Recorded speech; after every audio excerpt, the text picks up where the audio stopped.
Welcome to our brand new video on the question that has puzzled many. Why did Germany not destroy the Eiffel Tower during World War II? The Eiffel Tower, a cultural icon of France and a symbol of national pride, stood tall in the heart of Paris during the tumultuous years of the Second World War.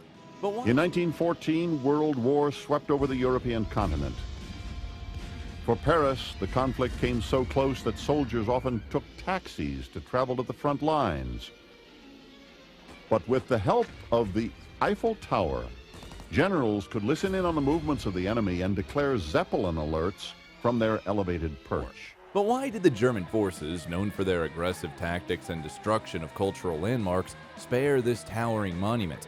In this video, we'll delve into the historical context, military strategy, symbolism, propaganda value, and practicality of destroying the Eiffel Tower during World War II to uncover the fascinating story behind this intriguing question. So buckle up, grab some popcorn, and let's explore the mystery of the Eiffel Tower's survival during World War II.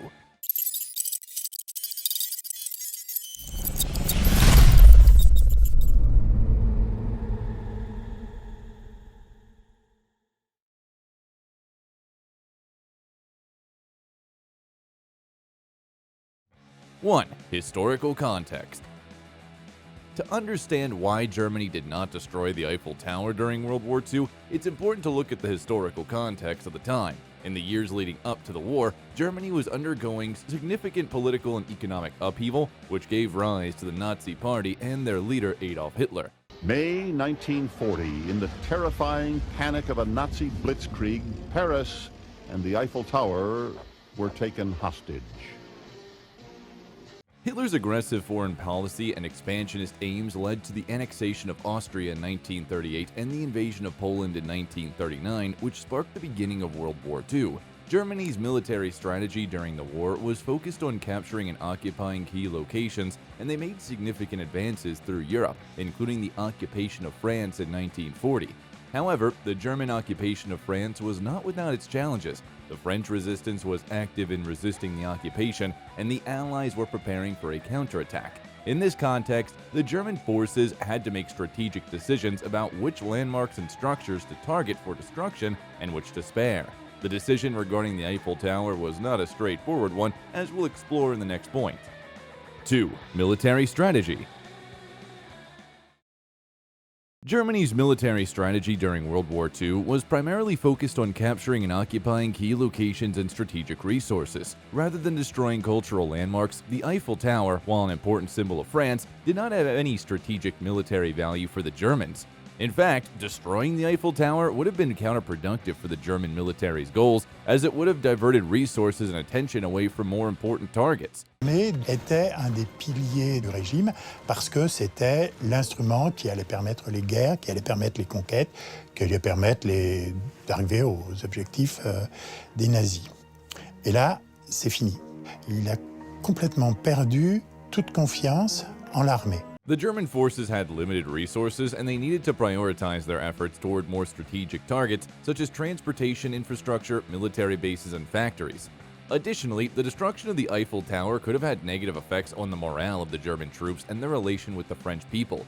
Destroying such an iconic landmark could have been seen as a ruthless and unnecessary act, which could have damaged Germany's image in the eyes of the French people and other countries. Therefore, the German military's decision to spare the Eiffel Tower can be seen as a calculated one, driven by the military strategy and need to focus on more strategic targets. 3. Symbolism of the Eiffel Tower. The Eiffel Tower is not only a cultural icon of France, but is also recognized worldwide as a symbol of engineering and architectural excellence. Its importance as a symbol of French culture and national pride cannot be overstated, and its destruction would have been a significant blow to the French people's morale during the war. It was a symbol of liberty, a symbol of France. Under the occupation, the idea predominated among all the French to know that one day one would be free to climb up the Eiffel Tower. Moreover, the Eiffel Tower was an internationally recognized landmark, and its destruction would have generated negative publicity for Germany. The tower was a popular tourist attraction, and its destruction would have been reported in the media worldwide, damaging Germany's image and reputation. Furthermore, the Eiffel Tower represented a symbol of France's past and future. Seeing the tower occupied by Nazis enraged French citizens. Parisians joined together in futile counterattacks. It was built in 1889 to celebrate the centennial of the French Revolution, which marked the birth of the French Republic. Destroying the Eiffel Tower would have been seen as an attack on France's republican ideals and cultural heritage.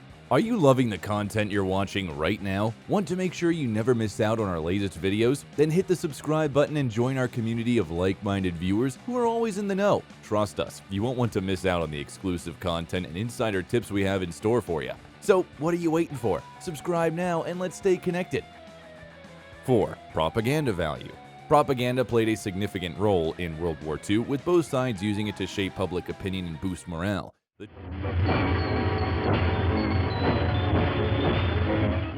The German military was no exception and used propaganda to portray itself as a superior force capable of conquering and dominating Europe. The German military's decision to spare the Eiffel Tower could have been influenced by the propaganda value of leaving it standing. The tower served as a visual reminder of France's defeat and occupation, and its continued existence could have been used to showcase Germany's dominance and power over the conquered nation. Herr Roosevelt verlangt endlich die Bereitwilligkeit, ihm die Zusicherung zu geben, dass die deutschen Streitkräfte das Staatsgebiet folgender unabhängiger Nationen nicht angreifen, und nennt Finnland, Lettland, Litauen, Estland, Norwegen, Schweden, Dänemark, Niederlande, Belgien, Großbritannien, Irland, Frankreich, Portugal, Spanien, die Schweiz, Liechtenstein, Luxemburg, Polen, Ungarn, Rumänien, Jugoslawien, Russland, Bulgarien, Türkei, Irak, Arabien, Syrien, Palästina, Ägypten. Furthermore, the tower's continued existence could have been used to portray Germany as a more civilized and cultured force, in contrast to the reputation for ruthless destruction. It's possible that the German military saw leaving the Eiffel Tower standing as a way to improve their image in the eyes of the French people and the international community. 5. Technical challenges. Destroying the Eiffel Tower was not a simple task, as it was constructed with advanced engineering techniques and materials. The tower's unique design and structure made it challenging to bring down, and any attempt to destroy it would have required significant resources and expertise. Annoyed by people who lived near the tower, who said that it will fall on their houses, and nobody would cover the risk. He covered it by himself. Likewise, many people feared that the tower would destroy the Paris skyline. Additionally, the tower's location in the heart of Paris would have made it difficult to destroy without causing significant collateral damage. The destruction of the tower could have caused significant damage to nearby buildings and infrastructure, which could have impacted the German military's ability to occupy and control the city.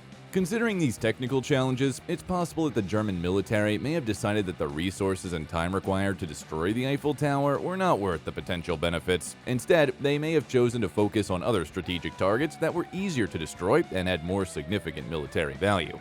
6. Respect for cultural heritage. Finally, it's worth considering the possibility that the decision not to destroy the Eiffel Tower was driven by a genuine respect for cultural heritage. Despite the devastation and destruction that characterized World War II, there were still individuals and groups within both the Allied and Axis powers who recognized the value of preserving cultural landmarks and heritage sites. At the war's end, Hitler gave orders to have the tower bombed. But General von Cholitz, who had fallen in love with the city of Paris, gave the Eiffel Tower an unauthorized reprieve. It's possible that some German military leaders recognized the cultural significance of the Eiffel Tower and saw its destruction as an unnecessary and tragic loss. They may have felt that the tower was part of humanity's shared cultural heritage and should be preserved for future generations. While this may have been a minority view, it's worth noting that the preservation of cultural heritage was not completely absent in World War II. For example, the Nazis created a special division known as the Einsatzstab Reichsleiter Rosenberg, ERR, which was tasked with looting and preserving cultural treasures from conquered territories. In this context, the decision not to destroy the Eiffel Tower may have been influenced by a sense of respect and reverence for cultural heritage, even in the midst of a brutal and destructive war. In conclusion, the decision not to destroy the Eiffel Tower during World War II was influenced by a complex mix of factors, and including military strategy, symbolism, propaganda, technical challenges, and respect for cultural heritage. This decision highlights the importance of preserving cultural heritage even in times of conflict. Don't forget to like, share, and subscribe for more engaging content. Thanks again, and see you in the next video. Thanks for watching.